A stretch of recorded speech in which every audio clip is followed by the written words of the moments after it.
여러분 안녕하세요. 일일비 오늘은 39번째 질문 같이 공부해 보도록 합시다. 2022년 10월 모의고사 14번에서 17번 질문이죠. 자, 문제 먼저 살펴보도록 할게요. 쭉 내려와서 14번 윗글을 통해 알 수 있는 내용 적절하지 않은 거 일치, 불일치 문제니까 읽으면서 풀어야겠구나 라고 생각해 주시면 되겠죠. 자, 15번 보기 문제니까 마지막에 풀면 되겠구나 라고 설계를 해주시고 적절하지 않은 것까지 체크를 해봅시다. 16번 기억이 나왔으니까 기억이 나올 때 풀면 되겠죠. 그리고 적절한 거 라고 체크해 주시고 17번 A의 문맥적 의미니까 A가 나왔을 때 풀면 되겠구나 라고 생각을 해주시면 되겠네요. 자, 우리 14번을 읽으면서 풀게 될 거고 올라가서 문단 번호를 매기게 되면 일반적으로 1문단 거리의 개념 2문단 그리고 부호들 간의 최소 해민거리 3문단이 되겠죠. 그리고 내려와서 쭉 내려와 보니까 A 부분으로 나와 있는 거 00이나 11, 이 4문단이 되겠네요. 그리고 마지막에 원시 부호의 부분이 5문단 이렇게 나눌 수가 있겠죠. 그래서 1문단부터 보면서 14번에 근거가 될 수 있는 게 있는지를 살펴보면서 보시면 되겠죠. 그래서 1문단은 쭉 다 읽고 14번을 봤더니 근거가 될 수 있는 것들이 나오네요. 근데 일단 그 전에 우리 A가 먼저 나왔죠? A가 첫 줄부터 나왔으니까 17번을 먼저 풀고 갈 수 있을 것 같아요. 떨어졌다 라고 나왔죠? 근데 여기서 여러분 주어가 어디 있을까요? 뭐가 떨어져 있는 거예요? 여기서 보면은 거리가 떨어지다 라고 하면 되겠죠? 거리가 멀어져 있다 라고 보시면 되겠죠? 그래서 이렇게 보고 17번으로 내려와서 여기에 거리가 떨어지다 라고 보시면 되겠죠? 자, 거리가 떨어지다 라고 봐서 즉 거리가 멀다의 의미를 가지고 있을 거예요. 이것과 관련해서 이제 아래 있는 내용을 봅시다. 식당이 떨어지다. 근데 식당은 여기서 식당이 떨어지다, 해가 떨어지다. 그들의 실력이 떨어지다. 그리고 딱지가 떨어지다. 10,000원이 떨어지다. 이렇게 보겠죠. 근데 식당이 떨어지다는 요 중간 내용이 있어야 되니까 얘는 일단 빠질 거고 그다음에 이게 안 되겠군요. 이게 빠지면 안 되는구나. 자, 그다음에 요걸로 봐놓고 우리 이제 멀다를 넣어봅시다. 식당이 본관과 조금 떨어져 있다. 멀다. 해가 멀다. 틀렸죠? 그들의 실력이 멀다. 안 되고 딱지가 멀다. 안 되고 10,000원이 멀다. 안 되네요. 그래서 식당이 떨어져 있다. 멀다의 의미를 가지고 있으므로 얘도 거리가 떨어져 있다의 의미를 가지고 있는 1번이 답이 되겠죠? 이렇게 해서 1번으로 체크를 해주시면 될 것 같네요. 해놓고 14번에 관련된 내용이 있는지를 이제 찾아보도록 합시다. 그렇게 해서 봤더니 1문단의 첫 번째 줄부터 바로 나오게 되죠.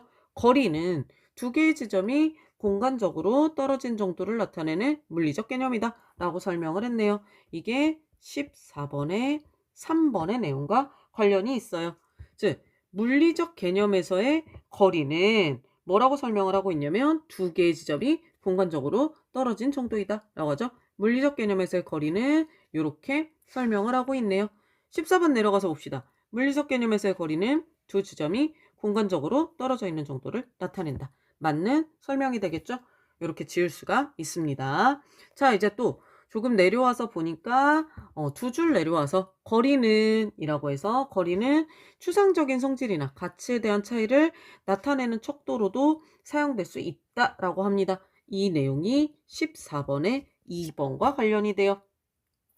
즉, 이 거리라는 게 추상적인 성질이나 가치에 대한 차이를 나타내는 척도 이걸로도 거리의 개념이 사용될 수 있다라는 것이죠. 그래서 내려와서 보시면 14번의 2번 추상적인 성질이나 가치의 차이를 나타내는 척도로 거리의 개념이 사용될 수 있다. 맞는 설명이라는 것을 알 수 있죠.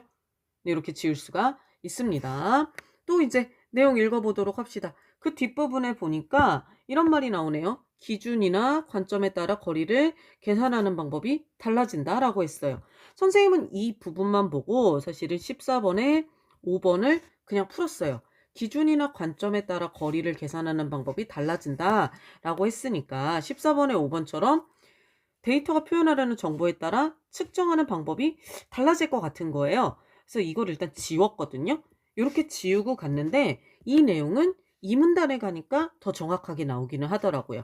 여기 이 문단의 두 번째 줄 보면 데이터가 표현하려는 정보에 따라 측정 방법이 다르다라고 더 정확하게 나오죠. 그래서 사실은 1문단에서 풀기는 했는데 2문단에 더 정확하게 근거가 나오긴 합니다. 그래서 이 문단을 읽으면서 이 부분에서 더 정확하게 나오는구나 라고 이해를 하고 넘어가기는 했습니다. 자, 그렇게 해서 이 문단의 내용을 또 쭉 읽어보도록 합시다. 쭉 읽으면서 보니까 나머지 이제 14번의 근거가 되는 것들이 나오게 되겠죠. 자, 2비트의 데이터가 이진수로 표현된 수치를 가리켜요. 그런데 00과 11의 거리는 두 수치의 차이인 얼마? 3이 된다라고 해요.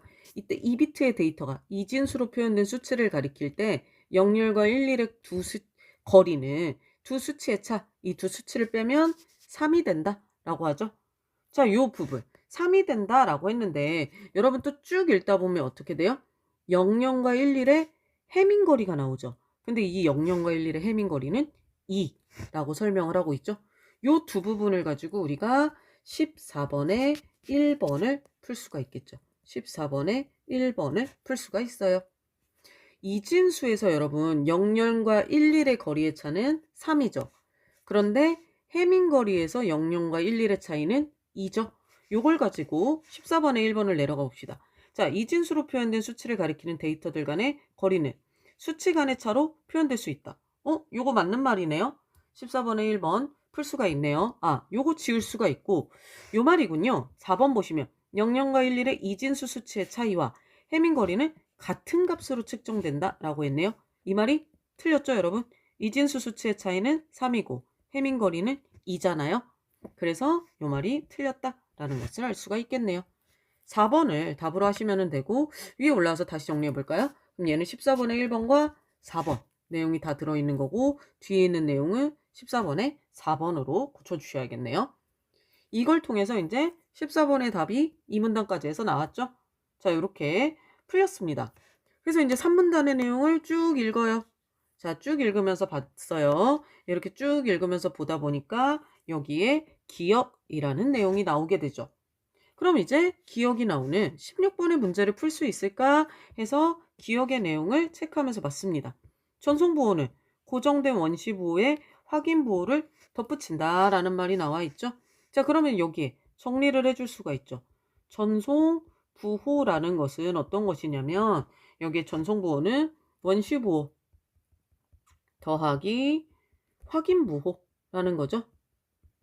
원시부호에 고정된 원시부호에 확인부호를 덧붙이는 것이다 라고 했어요. 우리가 이미 14번도 풀렸고 17번도 풀렸잖아요. 그런데 16번은 마지막에 15번은 마지막에 풀 거니까 16번이 풀리면 이제 풀어주면 좋겠죠. 그래서 얘가 우리 보통 기억 근처에서 풀리지 않아요? 그래서 요 근처에서 풀릴 것 같아서 선생님이 3문단을 아주 유심히 읽었어요. 그랬는데 사실 여기서 답을 찾기가 좀 애매한 거예요. 선생님은 여기 3문단까지 읽었을 때 사실은 오답을 체크했었어요. 답이 다른 거라고 생각했거든요. 그랬는데 뒤에 이제 4문단과 5문단까지를 읽었더니 16번이 풀리더라고요. 그러니까 이제 뒷부분까지를 더 봤어야 되는 문제입니다. 그래서 우리가 가끔 보다 보면 여러분 기억이든 ABCD이든 이제 앞에 우리 다른 지문도 그랬지만 근처에서 풀리는 문제가 많잖아요. 자, 근처에서 풀리는 문제들이 많습니다. 그런데 가끔 그렇지 않은 경우도 있죠. 이 문제가 그랬어요. 이 16번 문제가 근처에서 기억 근처에서 풀리지 않는 문제였습니다. 그래서 이런 경우에는 이제 조금 당황스럽긴 한데 그래도 뒷부분까지를 읽으면서 봅시다. 그렇다고 해서 뭐 여러분 15번을 먼저 풀어주셔도 좋기는 하지만 그럼 좀 순서가 헷갈릴 것 같아서 선생님은 4문단, 5문단을 확인하면서 16번을 먼저 풀기 위해서 조금 노력을 했습니다. 그렇게 해서 4문단을 쭉 읽었더니 맨 마지막에 16번을 풀 수 있는 힌트가 나오는 거예요. 자, 어디 있었냐면 이 경우 전송부호 간의 최소 해민거리가 3이어야 한 자리의 오류를 검출하여 수정할 수 있다라는 말이 나옵니다. 자, 이 말을 통해 16번에 2번을 풀 수가 있어요. 여러분 여기 보세요. 전송부호 간의 최소 해민거리가 3일 때 한 자리의 오류를 검출해서 수정할 수 있다는 말이죠. 그럼 전송부호들 간의 최소 해민거리가 1이면 오류 검출이 가능한 걸까요? 그렇지 않겠죠. 오류 검출이 가능하지 않습니다. 오류를 검출해서 수정할 수 있는 건 최소 해민 거리가 얼마? 3이어야 하는 거예요. 그래서 11번에 2번이 틀렸다라는 것을 알 수가 있어요. 사실 선생님이 이 기역 부분 보세요. 기역 부분 근처에 보면 이런 말들이 있어요. 여기 보면 규칙을 정한다면 전송부호는 00 또는 11이 된대요. 그쵸? 그런데 여기서 여러분 전송부호에 오류가 있음을 알 수는 있는데 어느 자리에서 오류가 났는지는 알 수 없다라는 식으로 이야기가 돼 있죠. 그래서 이 말이 있는데 여기서 전송부호들 간의 최소 해민 거리가 1이면 전송과조에서 오류 검출? 그러면 전송부호에 오류가 있음은 알 수 있으니까 이거를 오류 검출로 볼 수 있지 않을까라고 생각을 했었어요. 이 근처에서 찾았을 때. 그랬는데 이렇게 보면 안 됩니다. 오류가 있는 걸 알 수 있지만 이건 오류를 검출해낸다라고 볼 수는 없어요. 왜? 어느 자리에서 오류가 났는지 알 수 없으니까. 그리고 오류를 수정할 수 없잖아요. 이걸로는 검출이라고 볼 수 없습니다. 그래서 처음에 3문단만 읽고 답을 찾으려고 했을 때 선생님이 2번으로 체크를 했었거든요. 이렇게 해놓고 이제 4, 5분단을 읽다가 보니까 이 아랫부분의 내용들이 좀 이상한 거예요. 그래서 이걸 지우고 다른 걸 찾기 시작했어요. 네, 그래서 2번을 지울 수가 있었어요. 최소 해민 거리 1이면 전송 과정에서 오류 검출이 가능하지 않습니다. 자, 이제 5분단을 또 보니까 16번의 근거들이 계속해서 등장을 해요. 여러분 여기 보시면 확인 부호를 충분히 덧붙이면 전송 부호의 길이는 길어지지만 전송 부호들 간의 해민 거리도 함께 멀어진다 라는 말이 나오게 되죠. 확인 부호를 충분히 덧붙이면 전송 부호의 길이가 길어지면 최소 해민 거리도 함께 멀어진다 라는 말이 나오잖아요. 자, 이 말을 통해 16번에 4번을 알 수가 있겠죠. 16번에 4번. 덧붙이는 확인부호가 많아지면 이거죠. 확인부호를 충분히 덧붙이면 전송부호들 간의 최대 해민거리가 가까워진다. 전송부호들 길이가 길어지고 최소 해민거리가 멀어진다죠. 그렇다고 해서 최대 해민거리가 가까워진다고 볼 수 있나요? 그건 우리가 알 수 없죠. 최대 해민거리가 가까워지는지는 알 수 없습니다. 이 말 가지고는 반대로 해석하시면 안 돼요. 최소 해민거리가 멀어진다는 알 수 있지만 최대 해민거리가 가까워진다는 알 수 없죠. 4번도 지울 수가 있습니다. 자, 됐죠? 그리고 여러분 요 말도 한번 봅시다. 전송부호들 간의 최소 해민거리도 함께 멀어진다. 전송부호들 간의 최소 해민거리도 함께 멀어지죠. 자, 그렇게 하면 어떻게 돼요? 최소 해민거리가 멀어지면 데이터의 양이 늘어나게 돼요. 이렇게 최소 해민거리가 멀어지면 데이터의 양이 늘어나죠. 자, 이 부분을 통해 16번에 1번을 알 수가 있어요. 전송부호들 간의 최소 해민거리를 멀게 하면 전송하는 데이터의 양이 늘어난다. 데이터의 양이 늘어난다. 맞는 설명이 되겠죠, 여러분? 이게 너무 맞는 말인 거예요. 그래서 이 5문단까지를 봤을 때 선생님이 이게 틀렸구나 라는 걸 알 수가 있었습니다. 그래서 답을 여기까지 읽고 나서 1번으로 고쳤었어요. 그래서 기억 주변에서 풀리지 않는 문제였구나. 섣불리 판단하면 안 되는 문제였구나 라고 생각했습니다. 그래서 충분히 마지막 문단까지 여러분도 확인을 좀 해주셨으면 정확히 답을 찾을 수 있었을 것 같아요. 여기 아시겠죠? 이제 최소 해민거리가 함께 멀어지면 데이터 양이 늘어난다. 최소 해민거리를 멀게 하며 전송하는 데이터의 양이 늘어난다. 해서 16번에 1번이 맞는 설명이 되겠죠? 자, 그리고 여기 보시면 여러분 전송 부호들 간의 최소 해민거리가 함께 멀어지면 어떻게 돼요? 전송 효율이 낮아지는 거죠?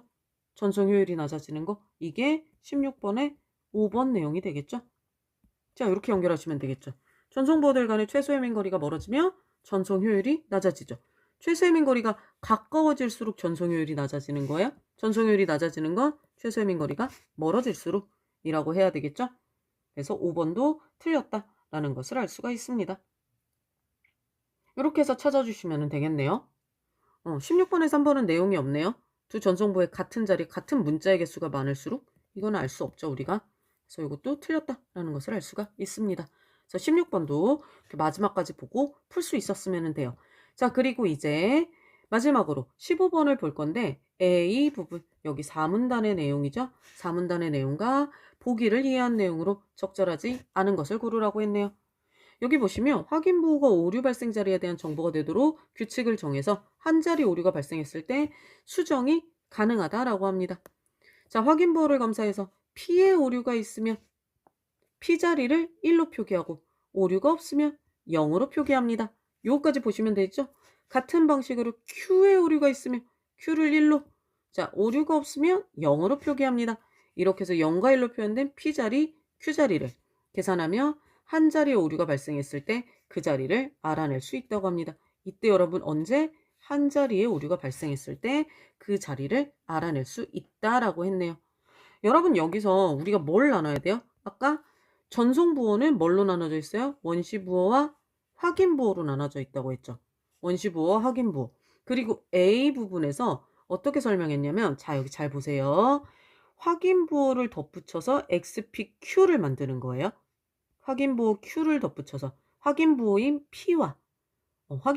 P와 Q를 덧붙여서 XPQ를 만드는 겁니다.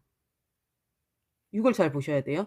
그럼 여러분 앞에 있는 이걸 잘 보셔야죠. 자, 그러면은 X 자리가 있고 P 자리가 있고 Q 자리가 있는 거예요. 그럼 이 X는 원시부호인 거고 뒤에 있는 이 두 자리가 확인부호라는 거예요.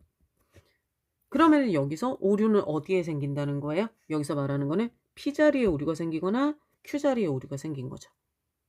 그러니까 맨 앞자리 오류가 아니라 요 뒤에 두 자리 중에 하나의 오류가 생긴다는 거, 요걸 잘 파악하셔야 됩니다. P자리, Q자리가 첫 번째 자리부터가 아니에요. 첫 번째는 원시부호, 두 번째, 세 번째가 확인부호죠. 요걸 보셔야 돼요. 그런데 여러분, 이 A에서 또 어떤 이야기를 하냐면, 자, 3비트 단위의 전송부호를 000과 111 중 하나를 송수신한다고 가정을 한 거예요. 가정을 했는데 뭐만 송신해요? 000 아니면 111을 보내는 거죠. 그러니까 뭐 010, 100, 011, 뭐 101 이런 거는 안 보내고 모두 똑같은 자리만 보낸다는 거예요. 000으로 보내거나 111로 보낸다고 생각하시면 돼요. 자, 이해되셨죠? 여기까지. 000 아니면 111로만 보내는 겁니다. 송수신한다고 가정합니다. 그러면은 송신을 000 또는 111로 했으면 수신도 000 또는 111로 와야겠죠? 그리고 여기 어떻게 가정해요? 한 자리에 오류만 있다고 가정을 하는 거죠. 한 자리에 오류만 있다고 가정하는 거예요. 이걸 보면 사실 답은 굉장히 쉽게 풀려요. 그래도 우리 하나씩 볼까요? 송신자는 전송부호 간의 해밍거리가 3이 될 수 있도록 0은 000으로 1은 111로 보내는 것이겠군. 이거 맞는 설명이죠, 여러분? 000, 111 중에 하나로 보내는 거고 해밍거리는 3이 되겠죠? 네, 맞습니다. 그렇게 해서 000 또는 111로 보내는 거 이렇게 되고, 그 다음에 수신자가 010으로 받았다면 어디에 오류가 있어요? 여기 있죠, 여러분. 010으로 받았다면 오류 발생 자리 여기 체크되어 있네요. 아주 친절하게 중간 자리니까 P자리죠. P자리의 오류를 1로 표현해서 어떻게 판단한다? 아하, 000이구나 라고 판단하겠죠. 맞는 설명입니다. 수신자가 110이나 101을 받았어요. 그럼 수신한 부호에 있는, 자, 앞에 있는 거는 무조건 맞는 거예요. 그쵸? 그럼 이 뒤에 있는 것 중에 하나가 틀렸다는 거죠. 그럼 여러분, 앞에가 1로 시작했으니까 뒤에도 어떻게 해야 돼요? 1이 와야 되고 1이 와야 되니까 뭐가 틀린 거예요? 여기 있는 0이 오류가 났다는 얘기겠죠. 그럼 0을 1로 수정하겠죠. 그래서 111로 판단하겠군. 맞는 설명이 되겠죠. 앞에 1로 시작하는 거 요거밖에 없어요. 111 요거밖에 없습니다. 그래서 그래요. 자, 그래서 얘도 지워줍니다. 수신자가 011을 받았어요. 그럼 P자리와 Q자리 모두에 오류가 있는 경우이다. 그래서 두 자리 오류를 수정하겠군 이라고 했네요. 여러분, 그런데 지금 우리 뭘 가정하고 있어요? 한 자리에 오류가 발생했을 때. 자, 여기도 한 자리에 오류만 있다고 가정하고 있죠. 그러면은 두 자리의 오류를 수정한다? 두 자리 모두에 오류가 있는 경우는 지금 위에 가정에 없어요. 자, 두 자리의 오류는 가정에 없는 내용입니다. if에 없어요. 그쵸? 그럼 이 말 자체가 틀렸죠? 답은 너무 간단하게 나오는 거예요. 여러분이 여기서 한 자리의 오류라는 것만 정확히 봤으면 답을 풀 수가 있기는 합니다. 5번. 수신자가 111을 받았어요. 그러면은 P자리와 Q자리 모두 오류가 없겠죠. 그러니까 뭘로? 오류를 0으로 표현해서 오류가 없는 것으로 판단하겠죠. 5번도 맞는 설명이 됩니다. 자, 이렇게 풀어주시면 돼요. 이해되셨나요? 네, 아주 어려운 내용은 아니었어요. 근데 이제 여러분이 요것만 헷갈리시지 않으면 돼요. 그러니까 P자리, Q자리를 요 앞에서부터 P, Q 이런 식으로 세기 시작하면 이제 큰일 나죠? 그러니까 맨 앞에 오는 게 원시5인 X, 그 다음에 P, Q의 순서로 와야 된다라는 거. 요것만 좀 정확하게 넣고 여기에 있는 A에 있는 규칙만 잘 확인할 수 있었으면 충분히 15번 풀 수 있는 문제였습니다. 자, 이렇게 해서 2022년 10월 모의고사 지문이 모두 끝났어요. 그래서 39번째 시간이 끝났고요. 여러분 오늘도 한 개의 비문학 지문 공부하느라 수고하셨습니다. 벌써 다음 시간이 40번째 지문이에요. 우리가 지문 한 14개 정도 남은 것 같거든요. 굉장히 많이 공부를 한 거죠. 그래서 오늘 것도 잘 이제 리뷰하시면 될 것 같고 다음 시간에 또 새로운 지문으로 즐겁게 만나도록 합시다. 수고하셨습니다.